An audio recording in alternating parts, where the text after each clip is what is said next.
Hey guys, welcome to the Liberal Hive Mind, a channel solely focused on exposing the abundant hypocrisy of the left. Now, every now and then, a clip just pops up on my timeline that is just perfect. You've probably heard me say this, and of course that's no surprise because it's happened before, but it's usually pretty rare. It doesn't happen so often, but here we are again. The absolute perfect clip. We've got the dishonest left-wing mainstream media's priorities in contrast with regular people's priorities, and you'll see what a divide, a giant chasm that lies in the middle here. Let's take a look at MSNBC's Alex Wagner's total shock and panic in real time here. Another huge reality check for MSDNC. We got some stuff to get into, so let's roll the tape. Alright folks, so I kept the intro as sweet and short as I possibly could, because the clip is pretty long, but it's equally entertaining as it is long, so go ahead and take a look here. It's like I said, the perfect moment. Does anybody have any idea about what's happening in the federal courts relating to Donald Trump's, the January 6th event and what's going on there with Trump?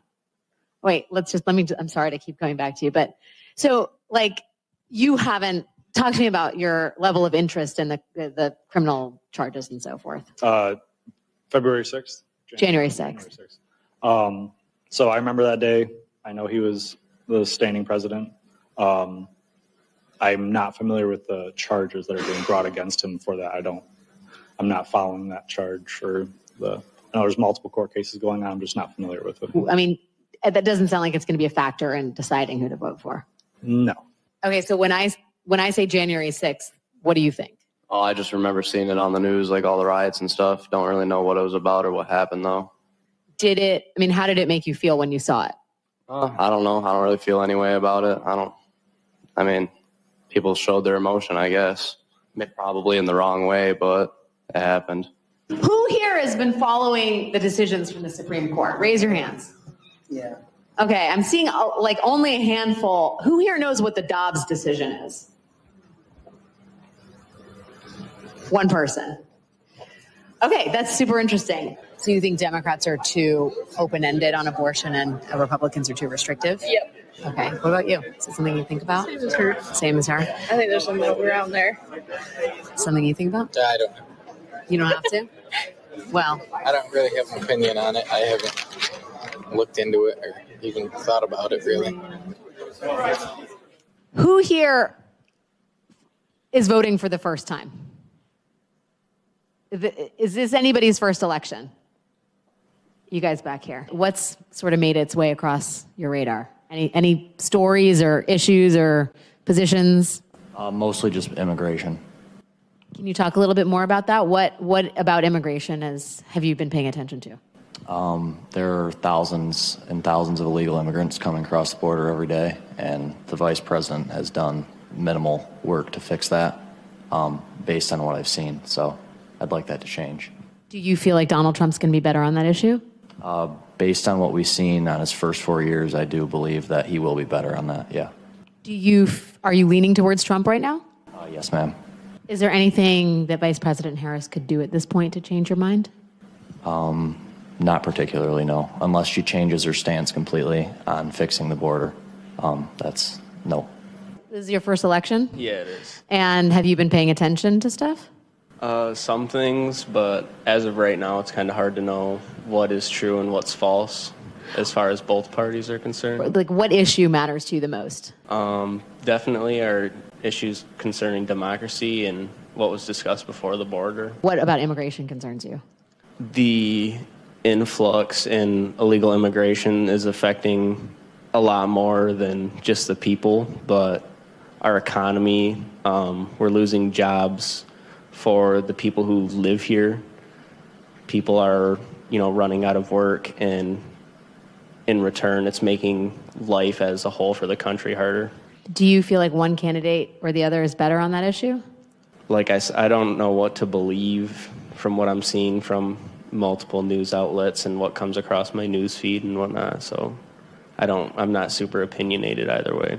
How do you think you're going to ultimately decide? I know we talked to one gentleman who said, I think I'm just going to kind of go with my heart on election day. As the election comes a little closer, I think the more I see and the more truth that ends up coming out, I'll be able to make a more educated. I'm sure you see exactly what I was saying. This little MSNBC segment here is one of the most clear examples of how out of touch and disingenuous the left-wing mainstream media has become. In their constant quest to push narratives of outrage, they were once again attempting to drum up hysteria here over issues like January 6th and abortion. They were fishing for something, you could so clearly tell, right? But the result of their own interviews with voters reveal just how disconnected they are from the concerns of regular Americans. When they ask these voters about their priorities, expecting to hear passionate condemnations of January 6th or desperate pleas on abortion rights. How absolutely stupid that is. As if regular hardworking blue-collar workers are ever going to prioritize abortion as their political issue. But anyways, they were clearly fishing for some sort of condemnation. They wanted that spicy clip, right? They wanted that voter, that regular blue-collar working-class Michigan guy, they wanted him on tape parroting the left-wing talking point, but instead they were met with indifference. Most people just don't see these issues in the same exaggerated, apocalyptic terms that the media insists upon. You know, MSNBC and the rest of their ilk have been relentlessly promoting the idea that January 6th was some sort of existential threat to democracy, a domestic 9/11, if you will, or I guess as Kamala Harris put it, even worse than 9/11 and Pearl Harbor combined. But the reality is, at least for most people, it simply doesn't resonate that way with them. Sure, it was an ugly event, but the endless sensationalizing and fear-mongering have failed to land with average voters whose concerns are more immediate and personal. The economy, inflation, crime, education, and healthcare. And you know, in a way, I feel like Democrats did this to themselves. I think the perfect term is sensationalizing. They've simply taken it all too far. They've exaggerated to such an extreme degree. Their coverage over the years of January 6th has been so profoundly disingenuous. They selectively choose which facts they want to emphasize. They twist and spin and manipulate the facts, attempting to spin the event, the day itself, into something that it simply wasn't, in order to demonize an entire political movement. They've gone too far, and people see it. They frame it as if anyone who dares question the official narrative becomes an enemy of democracy, when in fact many Americans, many people are rightfully skeptical of the hyperbole and the fear tactics that have been used to manipulate public perception. This constant rehashing of January 6th is nothing more than a political tool to bludgeon Donald Trump and anyone around him. It's been used as a political cudgel, and of course it's been used as a big distraction, a distraction away from real issues that are plaguing the nation, real issues that actually affect people's lives. January 6th sucked, but you know what else sucked? The 2020 summer of riots the Democrats essentially bankrolled, enabled, and justified. Riots are ugly. Pretty much everybody understands this. But the double standard here and the exaggeration, the constant harping on January 6th, the constant rehashing, is clearly disingenuous and partisan. People simply don't see it the way the left likes to present it. And it's the same thing on abortion. Abortion too has become a tool for the left to instill fear in voters. It's all part of the same fear-mongering tactic. Your average voter doesn't wake up every day obsessing over abortion policy. In fact, most people don't even really think about it that much. And many people have a nuanced view that the media is simply unwilling to acknowledge. But these constant warnings of an imminent Handmaid's Tale scenario obviously aren't hitting the mark. People see right through it. They know when they're being manipulated. And I think there's a little bit of resentment that's forming in the media's attempt to constantly condescend to people, assuming they should be outraged about these issues when there's actual real concerns in the nation. And I mean, speaking of that out-of-touch, arrogant, condescending attitude, at one point Alex Wagner said, "Does anybody know what the Dobbs decision is here? Oh, that's so surprising." Is it really? It's not surprising at all. And what I think that really was an attempt to kind of cast these people as stupid. Oh, they're stupid and uninformed. Why? Because they don't know the name of the actual case itself in the Supreme Court? Most people just think about it as a Supreme Court decision, Roe v. Wade, or the abortion issue. It's so obvious what she was trying to do, but these people aren't stupid. In fact, they schooled her in that moment. That one girl who said, "I think both sides are a little bit too extreme," basically hit the nail on the head in my view. That's how most people feel. But Democrats, of course, they always, from their frickin' high tower, standing on top of the ivory tower looking down on you, always act as if they have a monopoly on good policy, the truth, and being on the right side of all issues related to ethics. Give me a frickin' break. The condescending tone and attitude is just so cringe and really unfounded. And this is what I see as the real problem with the mainstream media today. They're not reporters of truth, but rather propagandists pushing a narrative and using these manipulative little tools, these tricks, to craft these narratives. Their endless fixation on January 6th and abortion serves their political goals, but again does not reflect the realities of the American people. It becomes painfully obvious that these people don't actually care what matters to voters. They care about advancing their own agenda and demonizing anybody who dares think differently. You question our narrative? Well, you should probably be removed from all social media. You have a nuanced view on abortion? Or you don't buy our straight up lies and propaganda that Donald Trump is a great threat to abortion? What are you, a misogynist pig? You need to be sent to a re-education camp funded by the Clinton Foundation. An absolute joke. We truly live in clown world, and I think that MSNBC segment pretty much puts it all into perspective now, doesn't it? Anyways, that's pretty much what I got for you guys on this one. Hopefully you enjoyed the video. If you did, make sure to leave a like and possibly subscribe to the channel. Thanks for watching, and I'll see you on the next one.